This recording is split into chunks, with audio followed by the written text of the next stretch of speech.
예, 그럼 또 해볼까요? 예. 책을 조금 더 이따 봐야 되겠네요. 좀 설명을 좀 더 하고요. 자, 아까 이게 국회법 전체를 본 건데요. 혼란스러우시죠? 예. 안 보여주고 싶었는데 어쩔 수가 없어요. 예.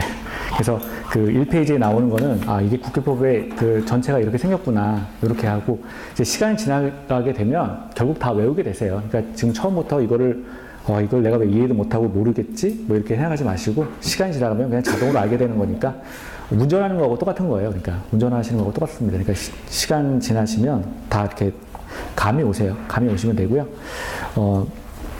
자, 그래서 우리 아까 이제 봤던 거는 이제 국회법에서 일단 이제 국토가 뭔지, 계획이 뭔지, 그리고 이용이 뭔지, 일단 이제 그 어떻게 구성되어 있는지 그것만 이제 본 거고요.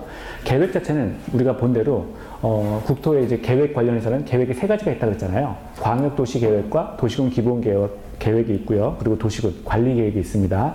한 번 더 보면은요, 도시군 기본 계획이 이제 수립되는데, 그 대상 지역이 특별시, 광역시, 특별자치, 특별자치도, 그리고 시 또는 군이에요. 시 또는 군 해서 총 6개의 도시가 됩니다. 이거 하나를 다 개별적인 도시라고 보는 거예요. 그래서 지금 도시군 기본 계획이다라고 하는 거는 특별시, 광역시, 특별자치, 특별자치도, 시, 군에 관한 계획이다. 자, 이렇게 되고요. 요거를 지침 삼고 요거를 방향 삼아서 구체화시키는 게 이제 도시군 관리 계획이었죠. 그래서 구체성을 띠고, 그리고 부분적으로 필요할 때마다 수립한다라는 특징을 갖고 있어요.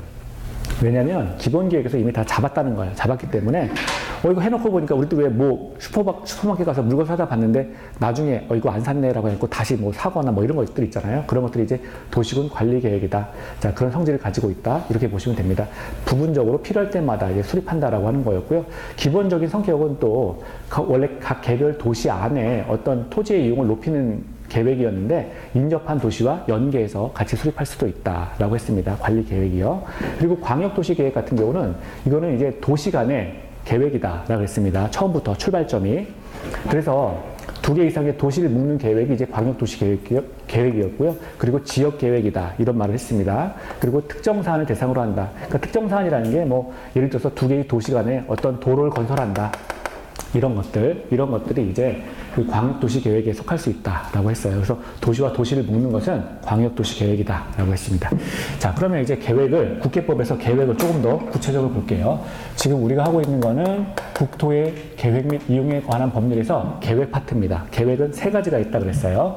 첫 번째 보면은 광역도시 계획, 제일 큰 형에 해당되는 거죠. 광역도시 계획이 있습니다. 광역도시 계획이 있고요. 두 번째는 도시군 기본 계획이 있어요. 도시군 기본 계획이 있습니다. 자, 그리고 세 번째는 자, 이걸 구체화시킨 도시군 관리 계획이 있어요. 도시군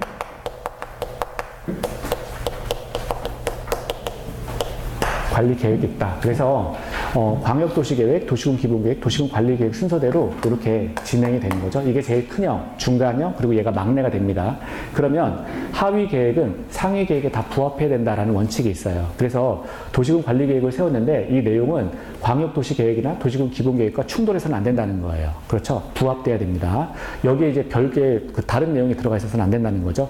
이것과 충돌이 없어야 돼요. 그래서 마찬가지로 도시군 기본계획도 광역도시계획과 부합해야 됩니다. 그래서 상중하기 때문에 이 밑에 애가 위에 애들하고 이렇게 충돌해서는 안 된다라고 하는 게 이제 부합되어야 된다라고 하는 표현이고요. 자, 이제 우리가 살펴볼 거는 수립대상 지역을 볼게요. 수립대상 지역. 도대체 어디를 대상으로 해서 광역도시계획을 세울 거냐, 도시군 기본계획을 수립할 거냐라고 하는 게 수립대상 지역이에요. 수립대상 지역. 제가 감기약을 되게 많이 먹었는데 아직도 남았어요, 감기가. 그래서 제 책에서 참 죄송합니다. 이게 얼마나 듣기 싫을까 막 이런 생각을 막 하는데, 예, 죄송합니다. 저 약을 아침에도 수업 들어오기 전에 먹고 들어왔거든요. 근데도 예. 수립대상 지역이요. 광역도시계획 같은 경우에는 광역도시계획 같은 경우는 이제 우리가 2개 이상의 도시를 묶는다 그랬는데 그걸 우리가 광역계획권이라고 합니다. 광역계획권. 그러니까 용어 자체를 좀 기억하셔야 돼요. 광역계획권. 그러니까 이 광역계획권이라고 하는 건 뭐냐면 지금 이런 특별시, 광역시, 특별자치, 특별자치도 시 또는 군을 2개 이상 묶는 걸 말하는 거예요. 이거 2개 이상 묶으면 이걸 광역계획권이라고 지칭을 한다는 거죠. 그래서 광역도시계획의 수립대상 지역은 광역 계획권이 됩니다. 광역 계획권이 돼요. 자, 그리고 두 번째, 그럼 도시군 기본 계획은 뭐였죠? 아까 이 옆에 보면 각 도시, 개별적인 도시라고 했죠. 특별시, 광역시, 특별자치, 특별자치도, 시 또는 군 6개의 도시가 됩니다. 자, 도시군 기본 계획은 자, 특별시, 광역시, 특별자치시, 특별자치도, 그리고 시 또는 군 이렇게 된다는 거예요. 이렇게 됩니다. 자, 시 또는 군이 된다는 거죠. 그리고 도시군 관리 계획이다라고 하는 것도 이것도 개별 도시인데 개별 도시인데 이렇게 묶을 수도 있다라고 했습니다. 묶을 수 있다. 근데 이거는 묶었으니까 그럼 광역 계획권입니까? 광역 계획권이라고 말하지 않고요. 도시군 관리 계획의 수립 대상 지역은 위에 거하고 똑같습니다. 도시군 기본 계획을 바탕으로 도시군 관리 계획을 수립하고 있기 때문에 여기서도 마찬가지로 자, 특별시 그리고 광역시 특별자치시 그렇죠? 특별자치도 그렇죠? 시 또는 군 해가지고 이렇게 도시군 관리 계획의 수립 대상 지역은 6가지가 나오는 거예요. 6가지가 나온다. 자, 이렇게 정리를 하셔야 돼요. 자, 그러면 첫 번째 다시 볼게요.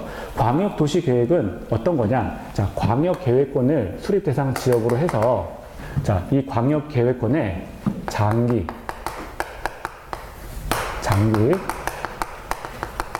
발전 방향을 모색하는 계획이에요. 장기 발전 방향을 제시하는 계획입니다. 장기의 발전 방향을 제시하는 계획이 광역 도시 계획이에요. 광역 계획권의 장기 발전 방향을 제시하는 계획이 광역 도시 계획이다라고 한다는 거죠. 그러면 여기서 어떤 특징이 있어요. 자, 장기다라고 하는 것에서 어떠한 특징이 나오는데, 자, 장기이기 때문에 이 도시에 대해서 10년, 20년, 그리고 30년 후의 미래를 보여준다라고 하는 거예요. 그러면 이 도시에 10년 후가 어떻게 될지, 20년 후가 어떻게 될지, 또 30년 후가 어떻게 될지를 보여주는 건데, 이렇게 보여주는 장기 발전 플랜 같은 경우는 개인의 어떤 권리에 영향을 주지 않겠죠. 개인의 권리에 어떤 영향을 주지 않는다는 거예요. 그래서 이런 것들을 비구속적 행정계획이라고 합니다.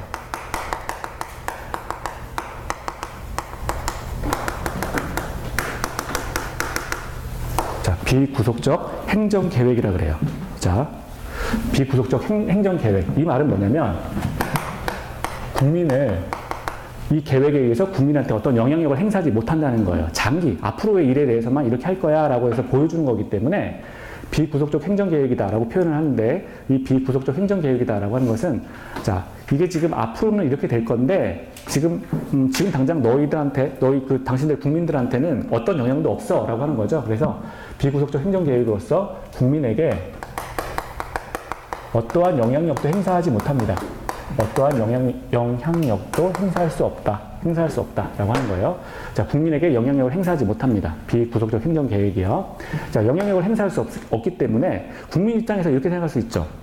저 계획이 발표됨으로써, 저 계획이 세워짐으로써 나는 내 권리에 지대한 피해를 받았어라고 거꾸로 국가 입장에서는 국민한테 아무런 영향력도 행사하지 않아, 영향도 주지 않아 이렇게 이야기를 하는데, 국민 입장에서는 저것 때문에 나 피해를 보는 건데? 라고 해가지고 오히려 이제 피해를 봤다라고 주장을 할 수가 있어요. 그럴 때, 자, 이 비구속적 행정계획, 국민한테 영향력을 행사할 수 없다. 그렇기 때문에 이제 국민도 국민이 국가를 상대로 해서 이 계획 때문에 어떤 피해를 봤어라고 주장을 하지 못한다는 거예요. 그래서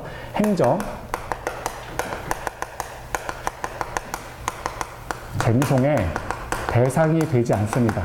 행정쟁송이다라고 하는 거는 국가와 싸우는 걸 말하는 건데요. 행정쟁송은 행정심판이 있고요. 행정소송이 있어요. 행정심판이 있고, 자, 행정소송이 있는데, 이거 둘 다 국가를 상대로 제기하지 못한다는 거예요. 이게 무슨 말이냐면, 지금 아까 국가가 있었고, 그리고 개인이 있었잖아요. 지금 국가가 광역도시 계획을 발표한 거예요. 국가가 광역도시 계획을 발표했는데, 광역도시 계획을 발표하게 되면 이 개인의 행위에 절대 영향을 행사할 수 없다는 거예요. 영향력을 행사할 수 없기 때문에 개인도 국가를 상대로 해서 이 계획을 원인으로 해가지고 어떤 이 계획 자체를 가지고 행정쟁송의 대상으로 삼을 수 없다는 거예요. 이렇게 거꾸로 청구할 수가 없다는 겁니다. 국가가 이 계획을 가지고 개인한테 영향